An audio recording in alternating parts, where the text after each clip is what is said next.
আজ আমি একটি মন্দিরে এসেছি, যেই মন্দিরে এলে আপনারা একসঙ্গে মা কালী, বাবা মহাদেবের দর্শন যেমন করতে পারবেন, তেমনি প্রকৃতির সঙ্গে থাকতে পারবেন আর পাবেন ধর্মীয় সম্প্রীতির এক উজ্জ্বল উদাহরণ।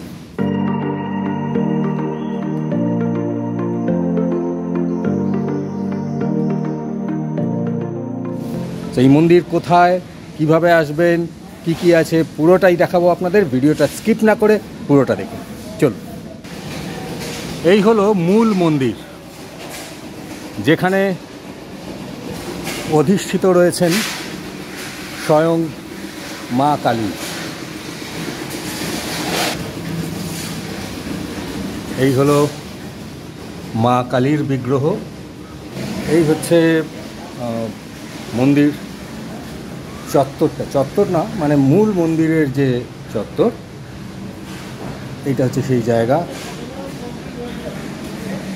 এইখানে এই যে জায়গাটা দেখছেন, এখানে যে বিল্ডিংটা, এইখানে অনেকগুলো ঘর করা আছে, যেখানে দর্শনার্থীরা প্রয়োজনে বা কোনো অনুষ্ঠানে এই মন্দিরে এলে তারা থাকতে পারবেন যদি দূর থেকে আসেন, সেই ব্যবস্থা রয়েছে। মায়ের মন্দিরের ঠিক পাশেই এইখানে রয়েছে গ্রহরাজের মন্দির।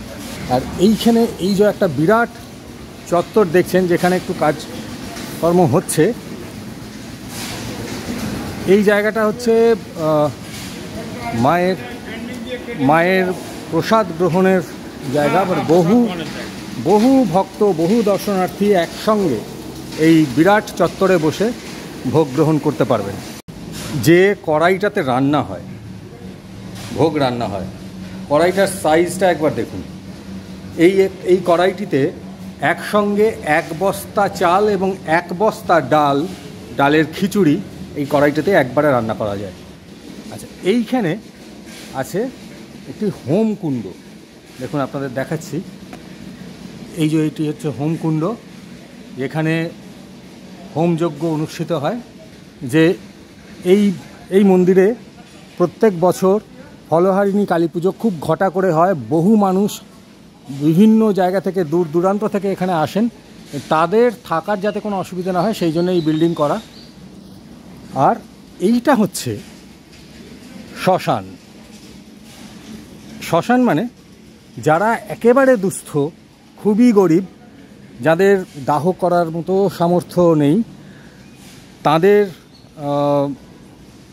সব দেহ এখানে দাহ করা হয় এবং তার জন্য যা প্রয়োজনীয় কাঠ বা যাবতীয় প্রয়োজনীয় জিনিসপত্র সেটা মন্দির থেকেই দেওয়া হয়। মূল মন্দিরের মানে মায়ের মন্দিরে ঠিক সামনে এখানে দেখুন আমার পেছনে, এটি হচ্ছে শিব মন্দির, যেখানে অধিষ্ঠিত আছেন বাবা মহাদেব।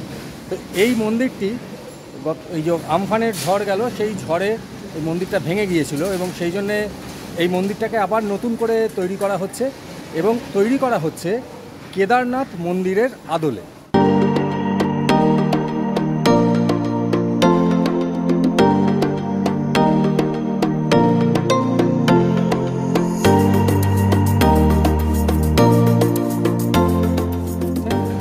এইখানে কিন্তু শিবলিঙ্গ রয়েছে এবং সেটিকে অক্ষত রেখে বাকিটার রিনোভেশন করা হচ্ছে। আর দেখুন এই যে এলাকাটা, এটাও মন্দির চত্বরের মধ্যেই পড়ছে। এই যে বাঁদিকে পুকুর, আর এইখানে ওই সামনে যে বড় গেট দেখতে পাচ্ছেন, ওইটা হচ্ছে গাড়ি ঢোকার গেট।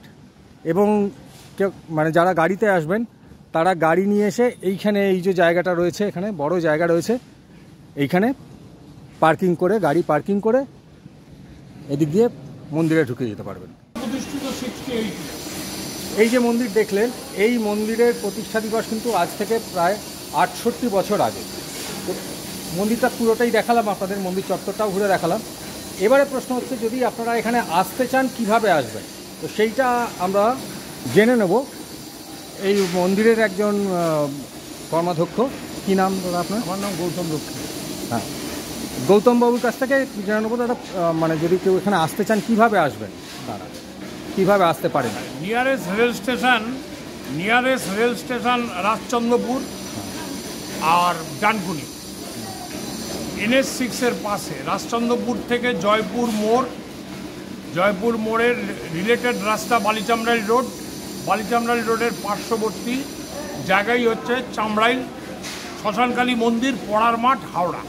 আচ্ছা, যদি আসতে গিয়ে কারোর কোনো কনফিউশন হয় বা কিছু হয় তাহলে কোনো ফোন নাম্বার আছে যেখানে ফোন করে? হ্যাঁ, আপনারা ফোন নাম্বারে যোগাযোগ করতে পারেন। হ্যাঁ, একটু ফোন নাম্বার 9831459670।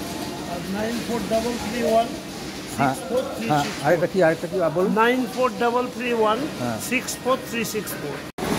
মন্দির চত্বরে এই যে অশ্বত্থ গাছ দেখছেন, এই অশ্বত্থ গাছের বয়স কম করে 100 বছর, যেটা এখানকার স্থানীয় মানুষজনের কাছ থেকে জানলাম।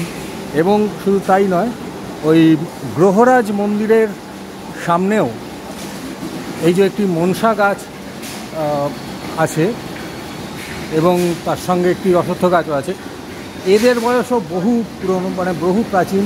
এদের বয়সও প্রায় 100-র কাছাকাছি বা তার বেশিও হতে পারে। সুতরাং কেমন লাগলো বলুন এই চামড়াইলের এই অসাধারণ কালী মন্দির, যেখানে একই সঙ্গে মা কালী আছেন, গ্রহরাজ রয়েছেন এবং বাবা মহাদেব রয়েছেন, তার সঙ্গে তাল মিলিয়ে রয়েছে প্রকৃতি। সো এনিওয়ে, এই ব্লগটা আমি এখানেই শেষ করছি।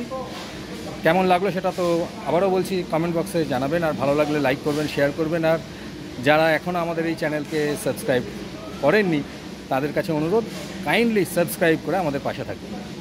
সো দেখা হবে নেক্সট ব্লগে।